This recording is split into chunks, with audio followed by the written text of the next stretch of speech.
দেখো আমাদের গাছের কাঁঠালের কুয়াগুলো দেখো কত বড় বড়। তার আগে দেখো আমার শাশুড়ি মা এই কাঁঠালের কুল ছুঁড়েছে, ওখানে একটা এখনো দেখো জ্যান্ত করে আছে, ছোলা হয়নি, দেখতেই পাচ্ছ। আর এই যে এটা ছোলা হয়েছে। কুয়াগুলো দেখো, ঠিক আছে, কুয়াগুলোর সাইজ দেখো কত বড় বড়।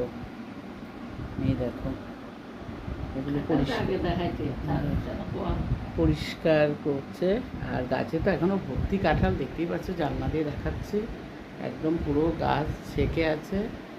যার যার খেতে ইচ্ছা করবে শুধু দেখবে, খাবো বলবে না, ঠিক আছে? কারণ খাবো বললে দিয়ে আসা সম্ভব না, যদি এসে খেতে চাও চলে আসো। দেখো ঠিক তো, ঠিক বললাম তো? এ আসলে খেয়ে যাবে, একদম কাঁঠালও খেয়ে যাবে, আর দিদির বাড়ি এসে ভাতও খেয়ে যাবে, বুঝতে পারছো? হ্যাঁ হ্যাঁ হ্যাঁ, কি মিষ্টি কুয়াগুলো দেখো, দেখেই লোক দেখো।